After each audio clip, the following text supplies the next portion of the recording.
Assalamualaikum warahmatullahi wabarakatuh. Alhamdulillahirabbil alamin. Bapak Ibu, terima kasih atas kehadiran Bapak Ibu hari ini di ruangan Zoom ini. Nah, kami dari Yayasan Sokah yang sekarang berubah menjadi kampus virtual Sokah ingin mempresentasikan satu modul awal yang merupakan bagian dari kegiatan Smile Movement. Smile Movement, apa itu Smile Movement? Smile Movement adalah singkatan dari Sholat as a Mindfulness, Sholat sebagai Mindfulness, dan Empowerment sebagai sebuah pemberdayaan. Nah, Bapak Ibu mungkin paham bahwa hari ini kita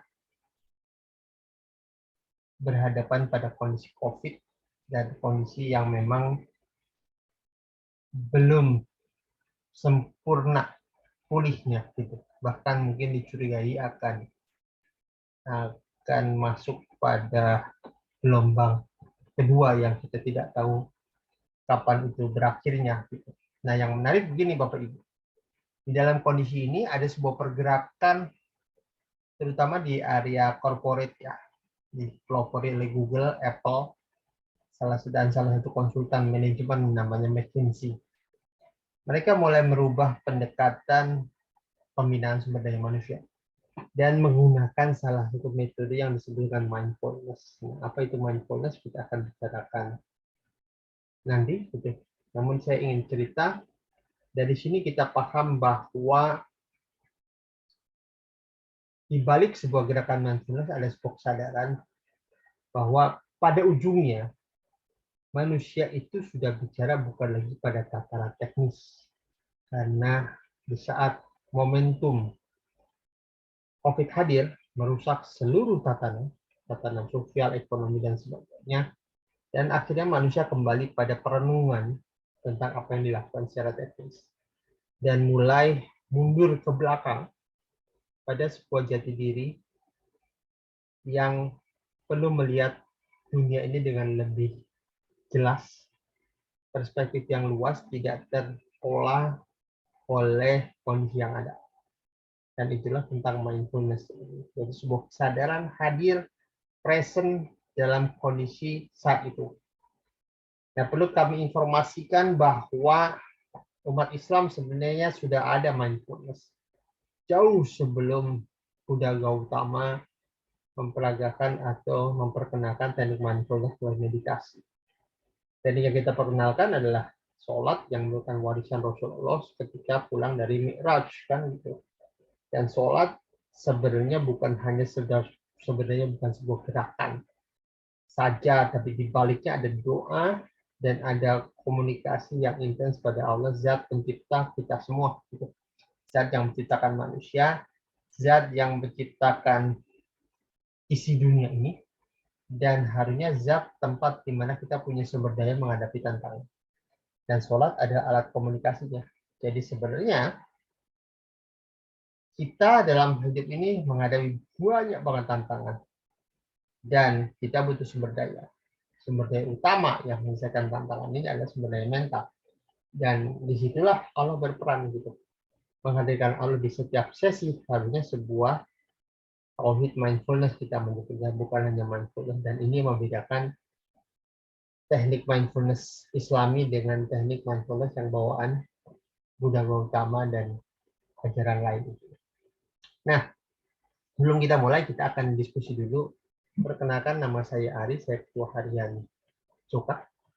Dan Sokah saat ini berubah dan menuju pembuatan kampus. Dan namun bukan hanya kampus sembarangan. Yang mau dikembangkan Sokah itu kampus perubahan perilaku. Jadi kita sebetulnya kampus yang mungkin pertama kali ya mengajarkan NLP menjadi sebuah silabus, dan kita akan bekerja sama dengan beberapa perguruan tinggi gitu. Dan walaupun untuk awal ini kami membuka program setahun dulu untuk belajar ilmu NLP dari dalam, bukan hanya dari dalam, tapi dari mulai awal gitu sampai ke level yang sekarang dikenal saat ini ya. Jadi cuma kami akan bicara tentang filosofi, sehingga kita tidak menggunakan itu bukan hanya sekedar teknik-tekniknya, tapi paham tentang filosofi, sehingga kalau ada apa-apa bisa mengembangkan NLP jauh lebih luas.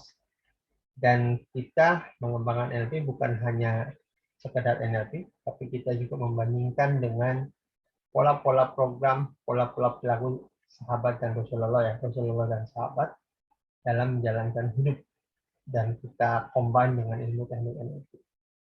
Nah, Smile Movement atau sholat as mindfulness adalah salah satu kegiatan, kita nyebutnya ekstrakurikuler lah, ekstrakurikuler dari kegiatan kampus Soka.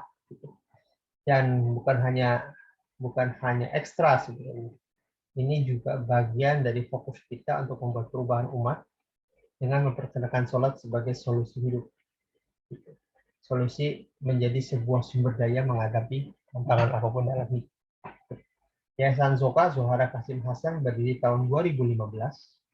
Awal mula ingin mengubah perilaku umat dengan mengajarkan NLP, namun kemudian kita berkembang pada banyak hal, dan ketika COVID ini kita mulai sedikit agak pecah fokus karena kita fokus membantu duafa dalam kehidupannya sehari-hari karena tantangan ekonomi cukup besar.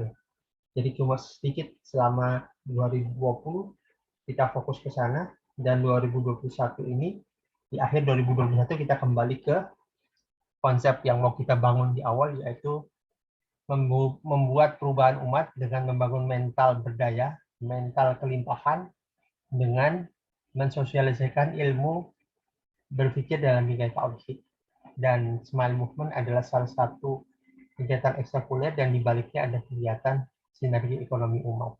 Sinergi ekonomi umat bukan ekonomi sebenarnya, ekonomi, sosial, budaya, dan berbagai macam hal yang menjadi tantangan umat saat ini. Baik, kita akan masuk ke slide berikutnya. Jadi kembali, kita tadi sudah cerita ya, masuk ke sedikit, kita berteori sedikit, karena di balik kegiatan kita harus ada sebuah langkah konkret perubahan yang harapannya adalah menjadi bagian dari langkah kita untuk membuat perubahan umat. Kita sudah kembangkan beberapa hal ya tentang perubahan umat, namun belum ketemu kliknya, dan kami mulai memahami bahwa ketika Rasulullah memulai perubahan di Madinah, Rasulullah mulai bukan hal teknis, tapi Rasul memulai perubahan dengan membangun masjid, yang merupakan indikasi bahwa kalau mau berubah, ya itulah langkahnya gitu. Langkahnya adalah membangun masjid, membangun koneksi kita dengan Allah, agar kita bisa penuh sumber menyelesaikan tantangan ini. Ya, kita akan mulai berbagi. Nah, sebelum kita mulai, kita akan diskusi teori dulu ya. Jadi, bagian otak tuh di tahun 50-an ada 3 lapisan. Lapisan pertama disebut human cortex atau neokortex, yaitu sebuah proses logika berpikir, disitulah kecerdasan manusia berada. Lapisan kedua disebut otak mamalia, dia menjadi operator sistem limbik, menyusui dan sebagainya. Dan lapisan ketiga otak reptil, yaitu otak di mana banyak berfungsi ketika zaman purba dulu, di mana pilihan manusia cuma 3, kalau nggak melawan, itu fight, atau flight, pergi, ataupun diam, beku. Nah, ternyata lapisan otak kita berada di dalam 3 lapisan ini, dan otak mamalia menjadi operatornya. Gitu. Nah, ketika kita stres, merasa gugup, panik, dan sebagainya, dilarikan ke otak reptil. Di otak reptil itu tadi pilihannya fight, flight, or freeze, beku gitu. Sementara ketika kita ada kondisi-kondisi tertentu, kita butuh otak korteks kita untuk bekerja maksimal menemukan ide solusi. Tantangannya ketika dipindahkan ke bagian kerja otak reptil, otak korteks kita nggak bisa kerja. Akibatnya terhambat dalam ini. Sehingga kita susah lagi menemukan solusi. Gitu.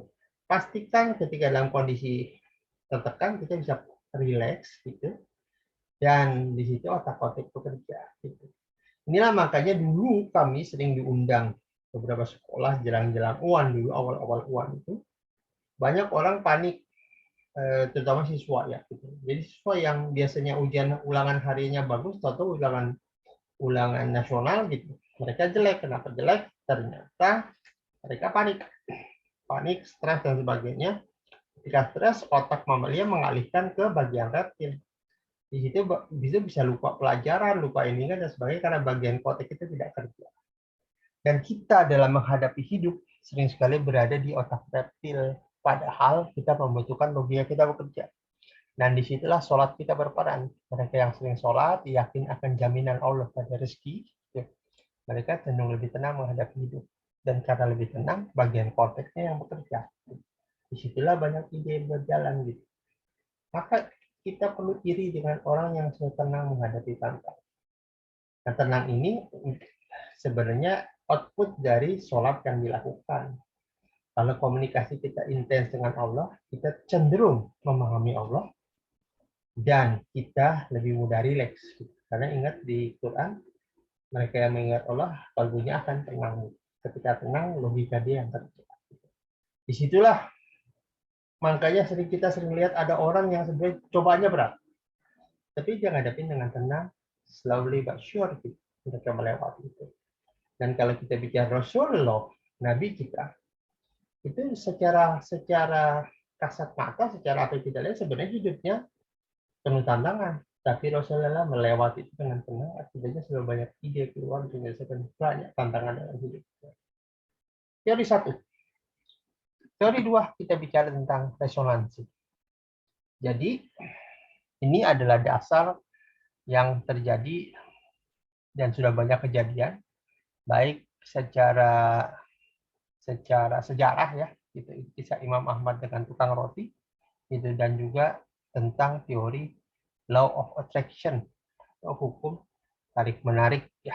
Jadi pahami Bapak Ibu, di balik organ kita terdiri dari organ terdiri dari atom, sel dan sebagainya, dan ketika level terkecil yang ada adalah vibrasi atau gelombang energi, atau kita sebut yin dan yang atau positif negatif yang artinya listrik. Jadi di bagian terkecil dari organ kita namanya ada elektron, proton, neutron. Itulah bagian dari kegiatan energi yang disebutkan listrik tubuh gitu. Dengan kata lain, di balik organ itu ada vibrasi, gelombang-gelombang energi kan namanya listrik kan tidak bisa kita sentuh. Dan ini mempengaruhi kehidupan kita. Kalau gelombang energinya sesuai kapasitas, maka hidup kita sehat, cara berpikir kita bagus. Tapi kalau gelombang energinya menurun dari kapasitas seharusnya, ibarat lampu wattnya berkurang, akibatnya dia redup.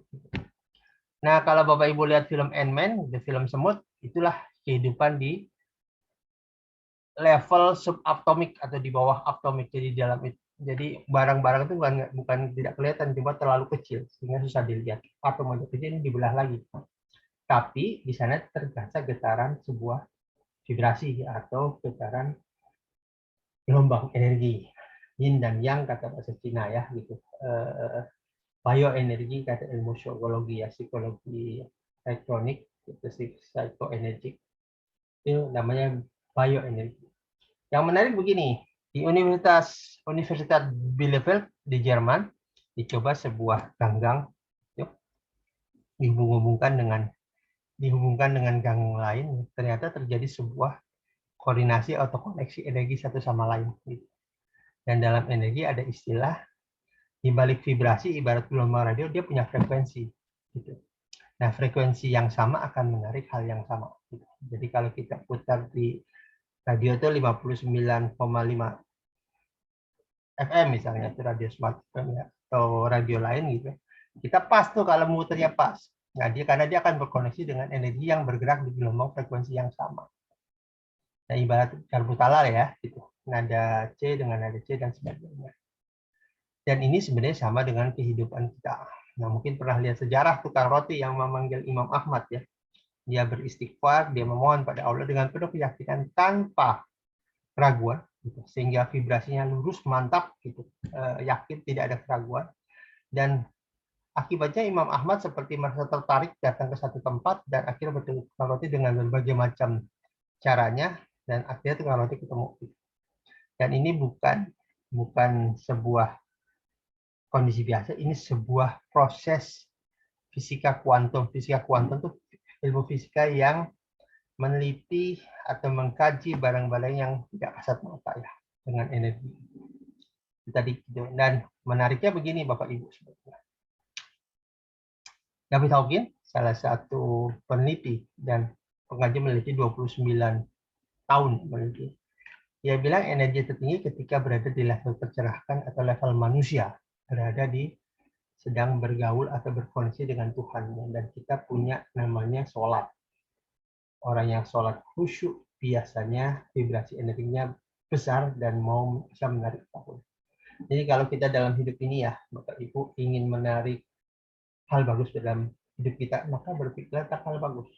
Karena hal bagus itu yang datang ke kita. Jadi orang-orang yang datang ke kita, entah buruk entah tidak, sebenarnya hasil dari pikiran kita. Nah, pikiran itu dihasilkan dari dua ya, otak dan jantung. Dan biasanya berupa apa? Salah satu pikiran berupa internal dialog.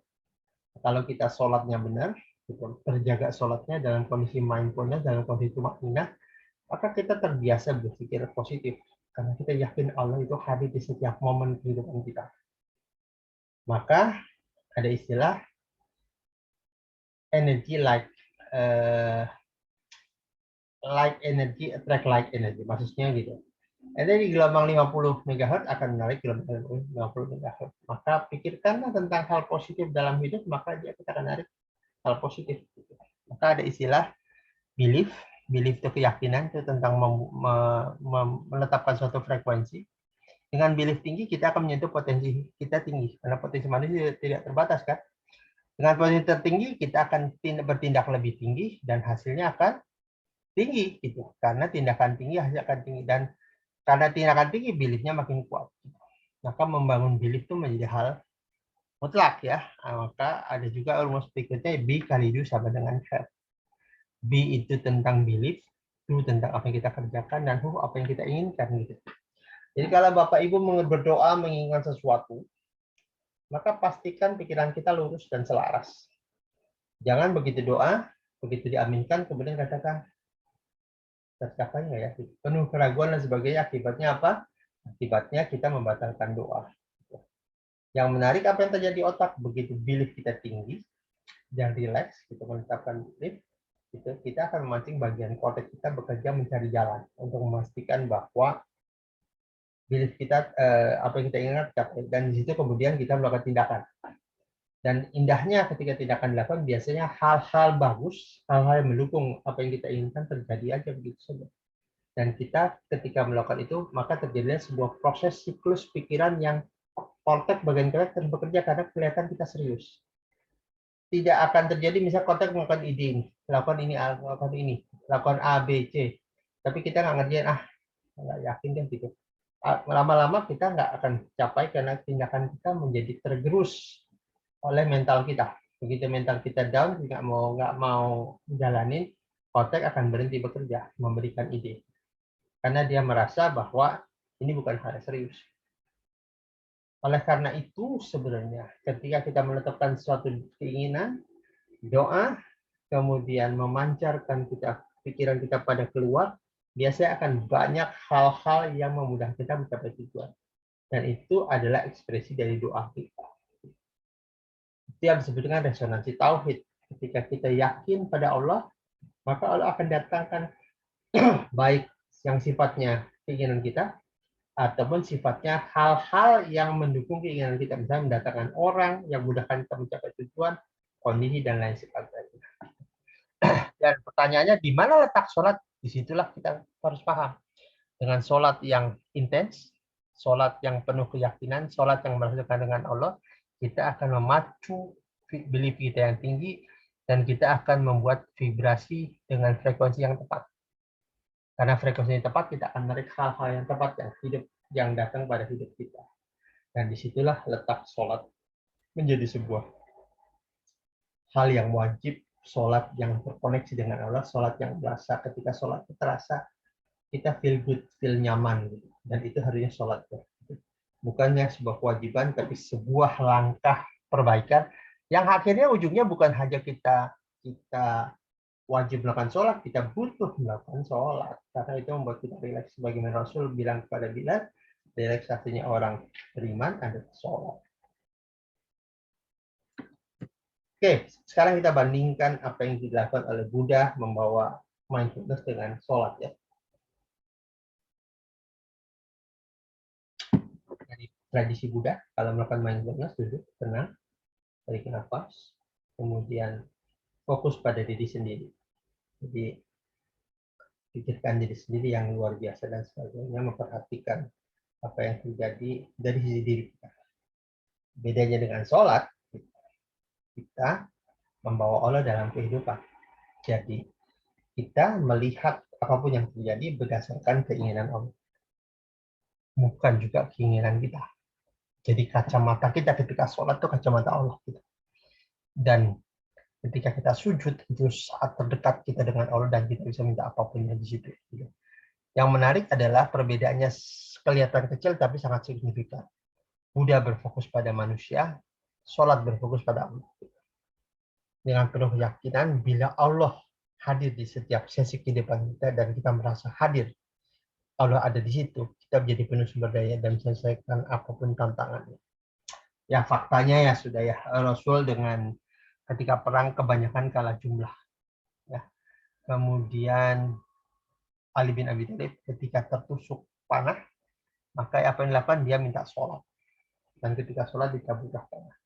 Jadi ketika sholat timbullah fokus yang luar biasa pada Allah, sehingga panah pun tidak terasa. Jadi fokusnya adalah bukan pada manusia, tapi fokusnya pada zat yang menciptakan kita, dan zat pemberi solusi pada apapun yang kita hadapi dalam hidup ini. Dan itu yang membedakan antara mindfulness dengan tauhid mindfulness. Nah, kenapa butuh mindfulness? Pertama, pahami bahwa untuk sholat kita sedang berhadapan pada zat yang besar. Yang kedua ada istilah mind robbery, gitu, perampok pikiran.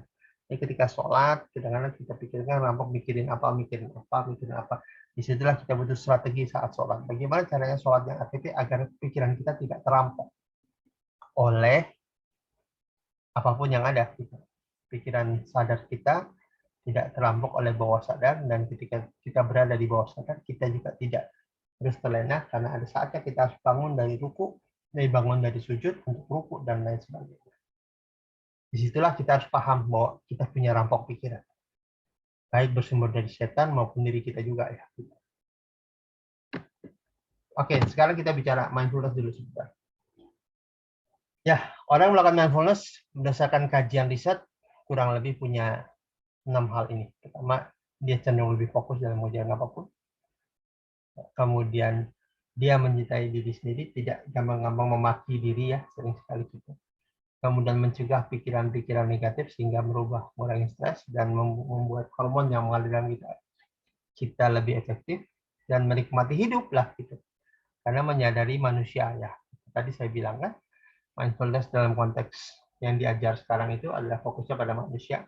Sementara kalau fokusnya pada Allah, kita enjoy the life. Why? Karena di hidup ini kita sedang mempresentasikan apa yang kita akan berikan nanti di hari akhir di pengadilan Allah ya. Jadi kita enjoy the life, give contribution, berikan kontribusi pada masyarakat sebisa yang kita berikan, dan jadikan hidup kita adalah bekal untuk menghadapi hari akhir. Tenang, kita lebih tenang, dan jelas hidup lebih sehat. Mereka yang hidupnya lebih tenang, lebih yakin akan jaminan Allah, tidak tergesa-gusuh ataupun memamerkan barang-barang yang tidak perlu kita pamerkan. Hidup menjadi lebih tenang karena orang itu berada dalam kondisi apapun mereka enjoy the life. Jadi tidak stres. Saya pernah ketemu pengusaha yang tadinya kaya banget atau bangkrut, dan hari ini dia harus nyetir mobil untuk go-kart dan sebagainya. Tapi saya salutnya bukan tentang apa yang terjadi dengan dia, tapi bagaimana dia menikmati hidup dari waktu dengan mengatakan bahwa semua sudah takdir Allah. Dulu kemungkinan saya main banyak riba. Sekarang Allah memuliakan saya dengan hidup lebih menghargai uang. Juga saya lebih menghargai dari waktu ke waktu ketika bangun, saya berdoa pada Allah, ya Allah, Jangan kau panggil sebelum hutang-hutang bisnis saya lunas. Jangan kau panggil sebelum semua hal beban hidup saya yang pengalaman hidup saya, hal yang buruk selesai, dan berikan saya bekal yang cukup untuk pulang ke negeri ini. Dan dengan doa itu saja sebenarnya dia penuh keyakinan menjalani hidup. Why? Terasa dari sholatnya. Gitu. Jadi kalau Bapak Ibu melihat orang yang hidupnya tenang, segala ada hidup, lihat bagaimana sholat. Kebanyakan sholatnya benar. Kenapa? Karena yakin bahwa Allah menjamin rezekinya dia, menjamin hidupnya dia. Oke, nah kita di Sokah punya juga mengembangkan sebuah metode namanya TMP, Tauhid Mindfulness for Productivity. Dan tadi kita sudah bilangin, yang awal adalah, yang beda adalah TMP bukanlah yang murni tanpa judgment ketika melakukan teknik mindfulness. Dia membawa Allah dalam hidupnya. Beda dengan mindfulness, lebih pada dirinya sendiri. Kalau TMP, bawa Allah dalam hidupnya, melihat sesuatu dari sudut pandang Allah. Kalau mindfulness, melihat sesuatu dari sudut pandang manusia. Yang kedua, TMP dilakukan sambil santai gitu. Sebenarnya sholat juga bagian TMP ya gitu.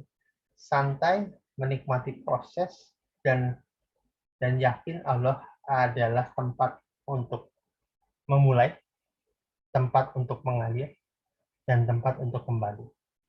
Dan mindfulness apa? Ya, tadi bilang manusia yang cerdas, manusia yang sadar, manusia yang yakin ketika dia sadar, dia bisa menyelesaikan tantangan hidup. Jadi perbedaannya di fokusnya. Jadi di bagaimana orang mengacu pada Tuhan, pada Allah gitu. Dan mindfulness mengacu pada manusia. Dan itu perbedaan yang sangat signifikan walaupun dia terasa sederhana. Nah, Bapak Ibu, kita akan belajar sedikit ini tentang NLP Communication Model ya. Behavior adalah kondisi yang mau kita kejar. Jadi kalau Bapak Ibu marah, sedih, termasuk khusyuk gitu dalam sholat, itu adalah hasil kerja input, proses, dan output. Inputnya dari external event masuk ke dalam proses, diproses, kemudian outputnya adalah kondisi syukur, sabar, marah, emosi, dan sebagainya. Jadi jangan di otak-atik behaviornya, outputnya karena nggak bisa diapa-apain, tapi yang kita otak-atik adalah bagaimana proses berpikirnya agar kita mendapatkan kondisi khusyuk atau mindfulness. Itu yang kita akan ajarkan dan kita akan berbagi, bukan ajarkan. Sebenarnya berbagi pengalaman bagaimana menerapkan sholat dalam konteks mind movement, ya, dalam konteks sholat as mindfulness dan empowerment. Jadi Bapak Ibu dari gambar ini kita memahami bahwa manusia itu jangan dirubah behaviornya karena itu sudah hasil dari proses. Jadi kita perlukan bagaimana prosesnya agar bisa mendapatkan khusyuk seperti dia. Dan kita telusuri proses berpikirnya. Yuk sekarang kita bicara tentang soal khusyuk. Jadi ada bahasa kata namanya ihsan. Dan ini menarik sekali ihsan. Ihsan itu adalah kita yakin ada Allah melihat kita, tapi yakin juga bila kita tidak sholat Allah, yakin Allah melihat kita.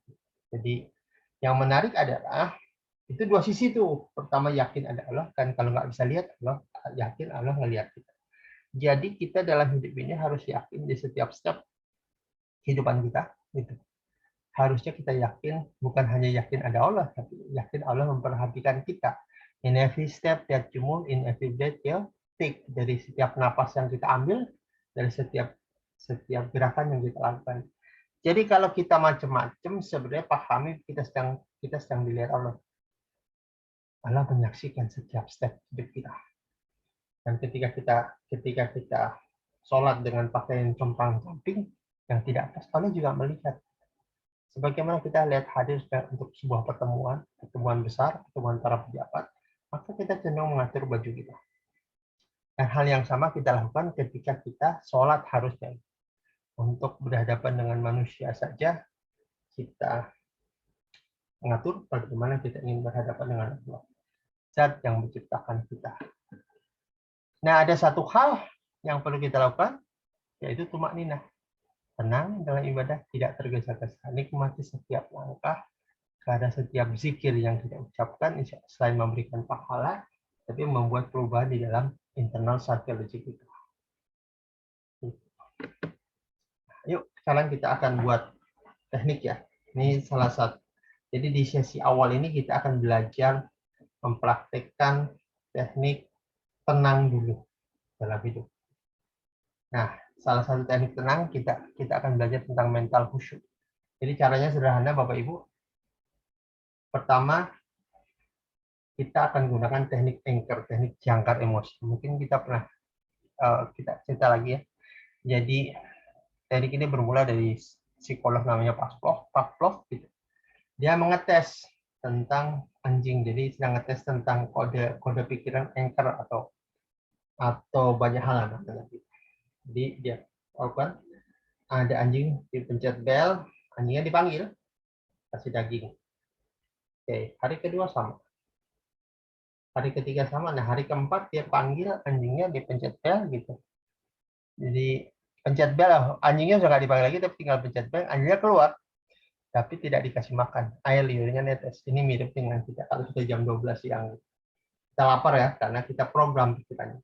Jadi mental khusyuk itu memprogram, jangkar emosi itu memprogram pikiran agar kita berada di level khusyuk. Nah, langkah pertama adalah kita gunakan kode dulu. Kode boleh apapun, pegang jari, pegang apa, sesuatu yang unik ya. Karena kita sedang mengakses kondisi khusyuk dalam hidup kita. Sudah? Oke. Hari ini kita akan bareng-bareng bimbing Bapak Ibu agar bisa mendapatkan jangkar emosi khusyuk. Nanti bisa gunakan jelang sholat ya. Jadi kita nggak akan kutak-katik apa yang dilakukan oleh sholat. Bapak Ibu sudah bisa belajar sendiri lewat YouTube dan banyak hal gitu tentang para ustadz kita. Kita hanya fokus pada mental sholatnya saja agar membuat perubahan dalam hidup. Oke, yang kita lakukan sekarang duduk tenang Bapak Ibu. Tarik nafas, keluarin. Sekali lagi tarik nafas, keluarin. Tarik nafas, sekali keluarkan. Bagus sekali. Sekarang rasakan kehadiran Bapak Ibu di ruangan ini. Rasakan kaki yang menempel, badan yang menempel. Serta apapun yang ada membuat Bapak Ibu jauh lebih dalam, jauh lebih rileks dari sebelumnya. Bagus sekali. Dan Bapak Ibu boleh pejamkan mata dan fokus pada apa yang Bapak Ibu lihat dengan dan rasakan yang berada dalam bayangan. Apapun yang Bapak Ibu lihat, buat gambarnya besar. Dan perhatikan apa yang Bapak Ibu lihat. Begitu juga dengar, begitu juga dengan dengar, dan merasakan apapun yang Bapak Ibu rasakan. Yang jelas, apapun perasaannya, itu membawa rileks kita makin dalam, makin nyaman. Bagus sekali. Dalam kondisi ini, saya ingin Bapak Ibu membayangkan di masa lalu, kapanpun itu, di mana Bapak Ibu pernah merasa khusyuk berdoa, merasa yakin dengan Allah, pikirkan itu kapanpun itu, dan yakin bahwa Allah akan menolong apa yang Bapak Ibu rasa. Pikirkan suatu kejadian itu, bagus sekali. Bila ada sebuah gambar, besarkan gambarnya. 2 kali lipat, 3 kali lipat, 100 kali lipat, 100 kali. Bila ada perasaan, kuatkan perasaannya menjadi 100 lebih kuat, 200, 300, 400, 500, 600. Bagus sekali.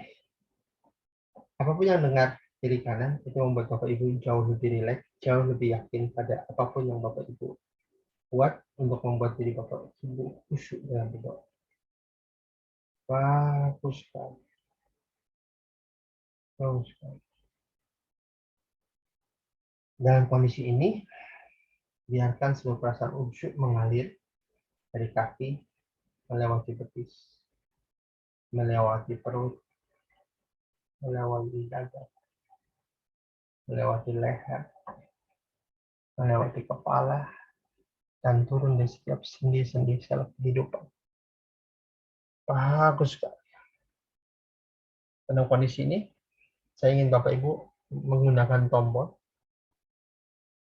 dan katakan kepada diri, kapanpun, dimanapun, saya ingin merasakan perasaan khusyuk, bahagia, Yang saya lakukan hanya menggunakan tombol ini dan seluruh semua perasaan itu hadir bersama saya. Bagus sekali. Lakukan lagi kapanpun dimanapun Bapak Ibu pernah ingin merasakan khusyuk. Tugas Bapak Ibu hanya menggunakan tombol dan seluruh perasaan hadir kembali. Bagus sekali. Bagus sekali. Katakan tubuh dan pikiran mengerti. Katakan tubuh dan pikiran mengerti. Katakan tubuh dan pikiran mengerti. Bagus, bila sudah tarik nafas, lepaskan tangan dan kalau sudah siap boleh kembali ke ruangan. Nah, tugas Bapak Ibu saat ini adalah mengulang-ulang kembali, duduk diam, tenang, kemudian gunakan tombolnya, rasakan perasaan khusyuk hadir. Bila sudah, ucapkan alhamdulillah, terima kasih, lepaskan. Lakukan itu sampai 10-15 kali biar kontennya nyantol. Dan ini menjadi modal kita ngadapin apapun termasuk sholat. Nah, bagaimana menggunakan tombol itu sederhana. Jika Bapak Ibu mau sholat, ingat sholat kita tumak ninah ya, jadi duduk tenang. Sebelum sholat, rasakan kondisi tenang, tarik nafas, fokuskan pada nafas yang masuk dan keluar saja. Lakukan sampai 2-3 menit. Bila sudah, gunakan anchor-nya, apa kodenya tadi. Kemudian rasakan perasaan khusyuk masuk ke dalam diri kita. Bagus sekali. Bapak Ibu bisa gunakan afirmasi. Tubuh saya tenang, tubuh saya rileks, tubuh saya dijaga Allah, dan yakin Allah berada di dalam diri saya. Bagus, tarik nafas, keluarkan, letakkan tangan, dan mulai lakukan takbiratul ihram. Allahu Akbar. Kadang-kadang saya lakukan agak lama gitu. Walaupun kadang kalau makmuman atau imaman agak kencang, tapi kalau di dalam sendiri biasanya saya agak lama sambil merasakan Allah hadir di dalam hidup saya.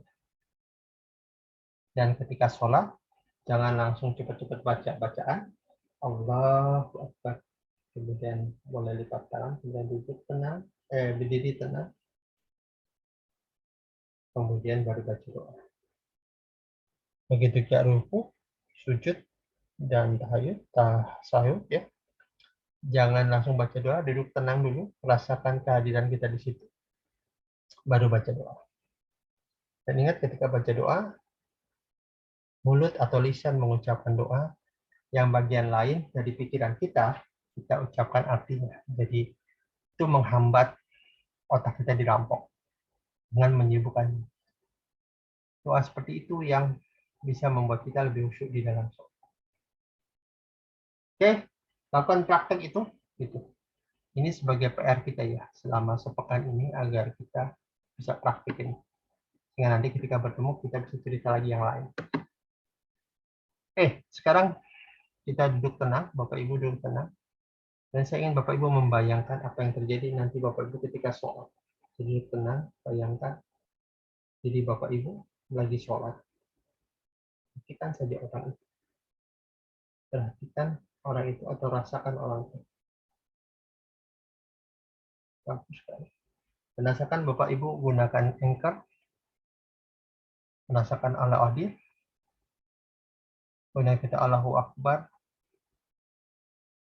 Lebih tenang ngadepin sholat dari sesi ke sesi. Dan mendapatkan kondisi yang sangat tenang, khusyuk, dan menikmati bacaan demi bacaan. Bagus sekali. Lakukan ini sampai selesai. Bila sudah, boleh kembali ke ruangan ini. Dan cek perasaan Bapak Ibu. Lebih tenangkah? Lebih resah atau apapun? Cek saja perasaan yang Bapak Ibu hadapi. Oke. Dan dalam kondisi ini, kita akan bisa. Jadi, habis sholat, sikir yang tenang ya. Jadi, jangan subhanallah. Subhanallah. Subhanallah. Kayak gitu ya. Astagfirullah. Astagfirullah. Lakukan itu, jangan cepat-cepat itu, dan dalam kondisi itulah membuat kita tenang. Setelah itu, setelah selesai zikir, sholat, zikir, kita akan menganjurkan Bapak Ibu melakukan komunikasi dengan higher self. Higher self itu sebuah istilah sebenarnya. Jadi manusia itu kondisi katanya di balik posisinya ada 3 level kondisi chaos ketika otak kerampuk, ketika ada kesadaran yang lain, kondisi kesadaran ketika dalam kendali, dan kondisi di mana manusia, kalau ini pengertiannya macam-macam. Higher self ada kondisi di mana manusia tercerahkan macam-macam. Nah, dalam konteks kita tercerahkan ketika kita merasa yakin Allah berada dalam diri kita, itu kondisi yang di atas level, disebut dengan the higher self. Dan ini mengacu juga pada omongan dari Albert Einstein ya, gitu. Kita kalau punya masalah, kita tidak bisa memecahkan masalah di level di mana masalah itu terjadi. Kalau misalnya gini maksudnya, kalau kita berpikir di level 1 dalam berpikir, kita nggak bisa pakai level 1 itu untuk menemukan solusi, karena di level itulah kita mendapatkan tantangan. Maka kita bernaik lagi. Disitulah kita menanyakan pada higher self, orang yang tercerahkan. Dan ini tentang bagaimana berkomunikasi atau membangun koneksi dengan Allah. Dan di dalam teknik ini yang akan kita ajarkan sebentar lagi, tolong persiapkan pulpen dan kertas. Karena begitu selesai sesi, biasanya ada ide dan gunakan itu untuk menuliskan jawaban. Oke, ini akan kita lakukan. Jadi begitu selesai, saya ingin Bapak Ibu duduk tenang, gitu. Kemudian berkoneksi pada harusnya. Jadi setelah sesi ini, ayo kita lakukan. Selesai Bapak Ibu sholat, kemudian duduk tenang, entah menyender, jadi boleh senderan gitu, tapi kepala tetap tidak nyender, tapi yang boleh nyender punggung. Gitu. Lalu dalam kondisi ini saya ingin Bapak Ibu tarik nafas, keluarkan, tarik nafas sekali lagi, keluarkan, tarik nafas sekali lagi, sambil mengeluarkan nafas, tutup mata Bapak Ibu. Bagus sekali. Dan rasakan kehadiran Bapak Ibu, duduk diam, dengarkan saja dulu sesaat. Tugas Bapak Ibu hanya menarik nafas dan keluarkan. Dan rasakan ketika tarik nafas dan mengeluarkan, Bapak Ibu perhatikan saja bagaimana nafas yang terhirup dan nafas yang dikeluar. Perhatikan saja pada nafas. Bagus, bagus.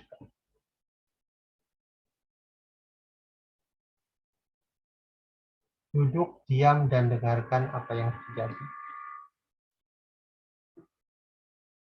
Rasakan kehadiran Bapak Ibu di ruang. Rasakankah yang menempel di manapun. Rasakan betis. Sadari keberadaan paha Anda. Sadari keberadaan punggung kita. Sadari keberadaan perut kita. Sadari keberadaan dada kita. Sadari keberadaan bahu kita.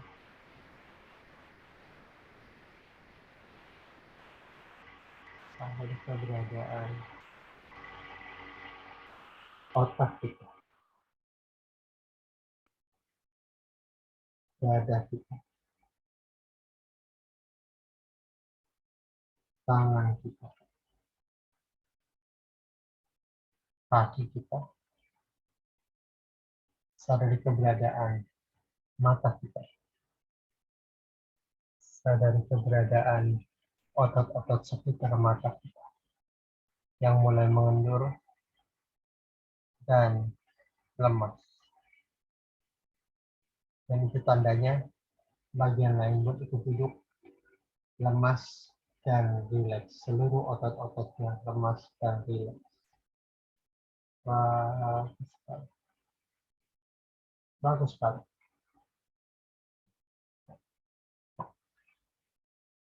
Dalam kondisi ini, saya ingin Bapak Ibu membayangkan perasaan ketika Allah hadir dalam diri Bapak Ibu.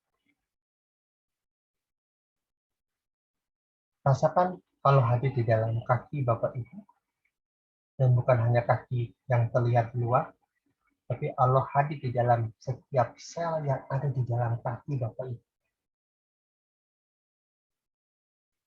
Allah hadir di setiap sel yang ada di betis kita.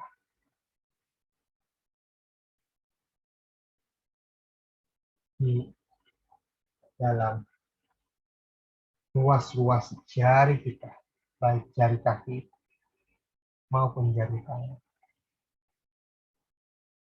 Allah hadir bahkan di area usus kita,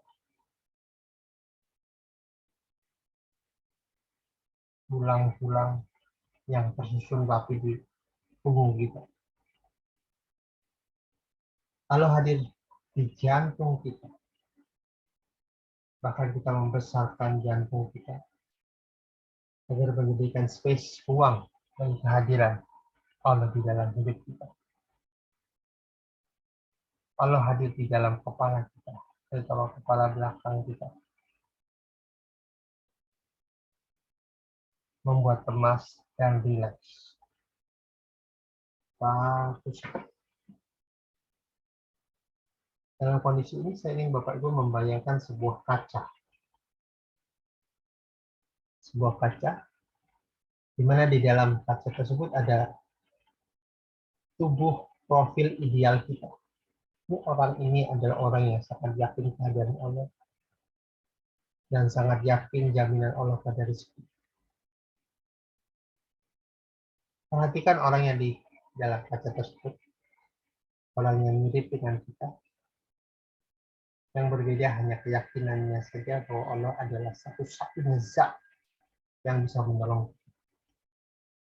Orang dalam kaca ini orang yang bijak, dan apapun tidak ada yang pernah menggoyangkan kalbunya, kecuali Allah tidak menginginkan diri.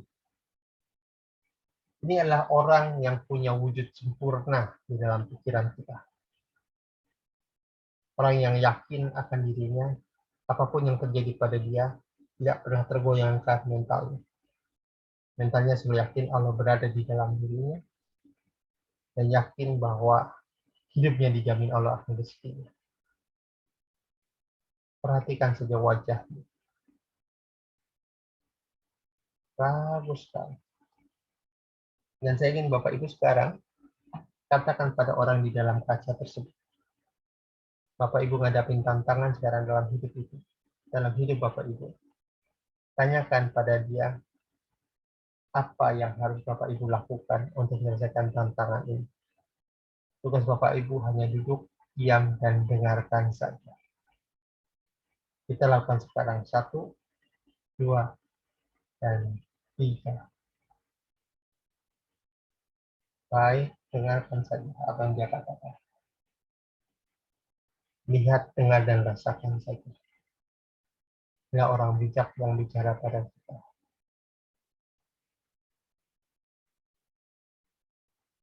Baik, dengar, diam, dan rasakan saja. Terus lakukan, dengar apa yang dia katakan tentang diri kita. Hal apa yang harus dilakukan.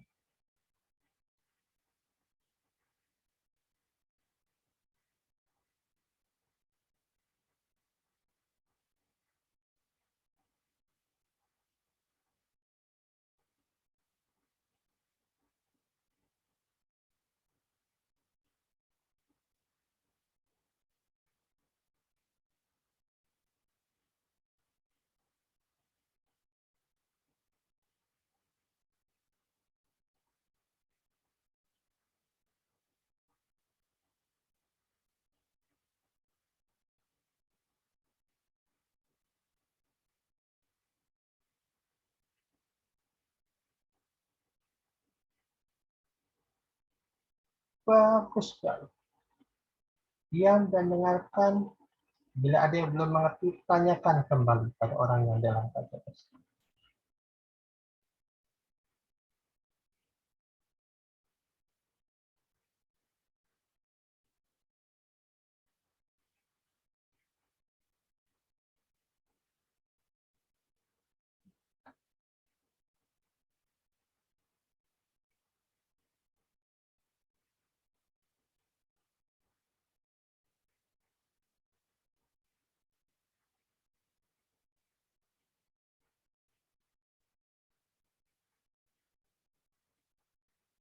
Bagus sekali, bagus sekali. Ini kita telah mengerti dan tahu apa yang kita lakukan. Dan bila satu saat kita membutuhkan dirinya, maka perhatikan saja wajah orang-orang depan kaca tersebut dan perhatikan kaca itu. Sebentar lagi kaca itu akan pecah dan ide, kreativitas, serta kesungguhan di dalam sholat, dalam meyakini Allah akan pindah ke dalam diri kita. 1, 2, dan 3. Bayangkan kaca itu akan pecah, tapi tidak membahayakan. Dan tidak lama kemudian, ruh orang sholat tersebut masuk ke dalam diri kita. Melewati kaki, melewati betis, melewati tulang belakang, memenuhi unsur-unsur di dalam perut kita, dada kita, dan akhirnya meliputi seluruh area sel yang ada di dalam diri kita. Bagus, Pak. Bagus, Pak. Dan mulai hari ini dan hari-hari selanjutnya, Bapak Ibu bila ada tantangan, tinggal sholat, kemudian bertanya pada higher self, dan menemukan jawaban apapun yang akan Bapak Ibu inginkan terhadap tantangan. Katakan terima kasih, ucapkan alhamdulillah karena Allah telah menitipkan hal terbaik pada diri kita. Sambil Ibu mendapatkan pengalaman baru itu, siap-siap bangun kapanpun Bapak Ibu inginkan, dan ketika sudah siap Bapak Ibu boleh kembali ke ruangan ini sekarang. Bagus sekali, bagus sekali. Itulah Bapak Ibu jawaban. Jadi habis hari ini, apapun muncul dalam sesi itu, ambil kertas, tuliskan. Apapun ide yang muncul, tuliskan. Baik dari komunikasi dengan higher self, maupun komunikasi dengan diri sendiri. Dan insya Allah akan ketemu hal-hal baik dalam hidup. Karena sebenarnya memberitahu kita, baik ilham, ataupun bagian dari korteks kita yang memberikan jalan untuk menyelesaikan apapun tantangan dalam hidup. Baik Bapak Ibu, itu tadi adalah langkah pertama sesi kita di dalam teknik metode semangat ini. Insya Allah habis ini kita akan lanjut belajar ya. Bapak Ibu tinggal estafetkan metode ini ke banyak orang, minimal ke 2 orang, karena kami ingin agar membangun manusia yang berdaya, membangun manusia yang bisa berdaya dengan sholat.